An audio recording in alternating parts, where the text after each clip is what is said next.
Hello, everybody. It's Dave Neal, stand-up comic, host of Bachelor Nation News, and a little bit of a extra Bachelor recap for you this morning, specifically the GREER-Zach storyline. What in the flying pancake was that? Are you kidding me? If you didn't watch this, I'm going to play the clip for you. Very interesting stuff, especially after the way Zach dismissed Anastasia, following her conversation about influencing. It seems to me like he's laser focused, tunnel vision, if you will, on his hopes to find a successful end to his show. We'll have to see if his strategy will pay off. Follow me on Instagram at DNeals, patreon.com/Dave Neal. I'll be live this morning at the 9 a.m. hour. I'm going live early today because I'll be podcasting with Jess Ambrose afterwards, formerly of Chatty Broad's podcast, now of Your Mom and Dad's. So we'll be over there very early morning for me, and this afternoon, Bachelor Rush Hour, the podcast for all your extra content. So before I get into this GREER storyline on Dave Neal's community, I just posted this. I said, here's a little secret. I love American Idol. Are you guys watching American Idol this season? It's not a sponsor. They don't pay me to say this, of course. That would be fun. But American Idol, we just watched the premiere episode last night. I'm going to be talking about it a little bit on tonight's Bachelor Rush Hour podcast. So if you guys want to be a part of that conversation, go to Bachelor Rush Hour and check that out. But other people had posted in my community some of the same thoughts that I had regarding GREER. And you can go check those out if you go to Dave Neal's community. It's free wherever you check out. It's free on Facebook. All right, so let's have a listen to the Gabby Ray had posted this thought, and she said, ouch, Zach did not hold back on how he felt about GREER's comparison to his COVID setback in her job in sales. How do you guys feel about his reaction? I think that even though it was probably an annoying comment for him to hear, he could have kept that to himself. To be so direct over Zoom when he hasn't really spoken to her since night one felt a little harsh. I respect Zach's honesty, though. Just felt so bad because of how she was spiraling. I personally don't respect his honesty here. I'll get into my thoughts in a second, but let's check this out. Trying to put myself in your shoes, so that's really my point. So now hold on. Actually, let me play this again from the beginning. It looks like we didn't get that from the beginning here. I'm gonna probably clip this and pause every 4 or 5 seconds here, just so I don't get a content strike. How was your day in London? It was really fun, but it definitely would have been better if you were there. So starts off normal. Zach, hey, how was London? You know, it was good. We loved you there. Good small talk. How's the weather? Nice. Oh, good. Yeah. How's the takeout food? I just feel for you. I work in sales, and so last time, I had COVID. It was at the end of a quarter. She said, I work in sales. I feel for you. I'm about to relate to you. The last time I had COVID was the end of a quarter. End of the year. And so I kind of know what it's like to have a goal that you're trying to reach. She said, I know what it's like to have a goal you're trying to reach. And he's like, no, you don't. No, you don't. You don't know what it's like to have the burden of the weight of the world on a dying reality show. You know what I mean? And you're stuck. I just want to make sure, are you feeling okay? So then she says, are you feeling okay? So she centers the conversation around how he's doing. She says, I can relate to you. I too had COVID in a high pressure situation. It might not be apples to apples. The comparison might not be exact. She's never been the lead of the show. But don't forget, she's there for free. He's getting paid $125,000. Don't forget that. Yeah, I feel fine. He goes, I feel fine. Throw out there. I think it's completely different. All right, so now he's dismissive. He says, I want to throw it out there. It's completely different. And you can see GREER's face go from huh? What? That's my perspective. From me being frustrated on finding my future wife versus... and he's not making eye contact with her either. Versus end of sales, closed quarter. End of sales, closed quarter. Because that's what I do too. Yeah. So he says, I do it too. So I'm going to dismiss your feelings because I also work in sales. I put a lot of weight on this week, and it is frustrating. Yeah, no, for sure. I don't mean to belittle what you're feeling by comparing it to sales. I was just... And of course, she continues to say, no, I don't mean to belittle you. She continues to give him all the benefit of the doubt. He doesn't return the favor. Trying to put myself in your shoes, so that's really my point. And I know you had no bad intent. And then when he says, I know you had no bad intent, he's implying that it was received poorly and it shouldn't have been. She was just relating to you. She was just making small talk. Could you imagine if, and again, the grace that we want to extend to Zach, I don't think he extended to GREER here. She also didn't get to go on the date.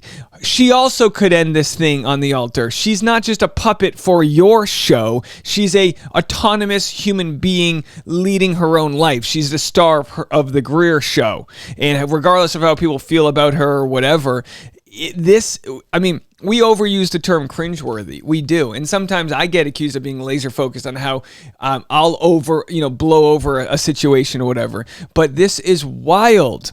Now, this is cringeworthy to me. It's hard for me to watch this because you go, oh my gosh, literally, he's just made something out of nothing. If he is upset that he has to be stuck in his room and doesn't get to be the star of the show and he gets his red ball taken away, if he is upset, it makes even more sense how toxic this situation is, because he shouldn't be bringing that vitriol to GREER. What the hell does she have to do with it? She didn't make COVID. She didn't make the policies around it. It's your fault for sucking face around town. No, it's not his fault. He got COVID. Whatever. But the point is, it's like, what this is. When we talk about red flags, it's when you're on a boat and you're in the waters and there's a little buoy that says caution, rocks over here. You have to avoid that, and that's what red flags are. They are areas that you have to avoid. Like, oh boy, not to say avoid it like sweep it under the rug, but avoid people that talk to you in this way, right? Having to put it out there. Yeah. It's not the same. And in a few short weeks, I could be saying it from my person, and that means a lot more to me than the end of a sales quarter. And he goes, it means a lot more to me than the end of a sales quarter. So he keeps on digging into this dismissiveness. And look at her right now, the body language. Can we get a body language expert here? She's like, you got to be kidding me. She does her best to laugh it off with him, but she's like, you made me look like the bad guy here when I was just being nice to you. I didn't have to show up to this stupid Zoom event. I put earrings on so I could talk to you in 720p. Wanted to just. Oh, okay. No, I know it's more important for you, for sure. She's like, oh my gosh, am I having a conversation with an adult human? And hey, look, I'm not here to claim that Zach's any certain thing other than dissect what I'm seeing here. So could it be edited in a certain way where she added more context and he was like correcting her? Sure. But do I think that this conversation never needed to happen? Absolutely. All he had to say, okay, not to role play here, but she say, oh, I understand, I work in sales, and all he had to say is, the pressure when you want to get something done and you're in the world's telling you can't. Absolutely. It's like when you had the runs but you wanted to go skydiving. You can't have the runs and go skydiving. Oh, it is what it is. That's all it had to be. Kelly Johns, our good friend, said, I like his honesty. Sometimes you have to have awkward, real conversations. He didn't tell her she was rude. He just expressed how he really felt. And my response was, he felt very Jake Pavelka-y to me. Yeah, it felt very much like, imagine getting in an argument with your spouse and this is the way they talk to you. It was self-centered. He was condescending. He feels like he's better than GREER. And maybe that's because he's the star of the show, or maybe it's because that's just the laser way, he thinks. I'm not really sure. But other people had similar feelings. Bachelor Dishes the Dirt shared. She could have lost her job, and he's waving it off as nothing compared to him not being able to take a helicopter on a date for 4 days. Hey, Zach, if you're that serious about finding a wife, pick an avenue that doesn't have a 99% failure rate. Oh my gosh. I literally said the same thing in my first recap. If Zach was so worried about finding his wife, he would have had a higher success rate just walking old ladies across the street all day long. Do you know what I mean? He literally could have stayed in the avocado section of Trader Joe's and had a higher success rate than going on The Bachelor. He could have literally had one of those spinner wheels where you attach a salami to it and just swiped right on Raya or Hinge or Bumble, whatever, and he would have had a higher success rate than this show. My dog could have picked him a wife with a higher success rate. My dog, by the way, my dog is a good judge of character, but actually that's not true. If you have any food on you, he's going to be like, that's the one. I love that. Do you like her because she's nice or because she's got salami on her breath? You know what I mean? But either way, it's laughable to me how wrong I believe he got it here. And I don't say this too often. I've been generally happy with the way Zach's covered things. My only other red flag, if we talk about red flags, is the way I felt like he dismissed Anastasia here. She works in digital marketing. She works as an influencer. She probably all day long talks about numbers and stats and how to grow your Instagram account. So the issue that he had with her is that someone tattletaled that in the airport, when they weren't even on camera, she was talking about growing your Instagram followers and helping other women get brand deals. And he had a problem with that. Bro, you're the one cashing the check on the TV show,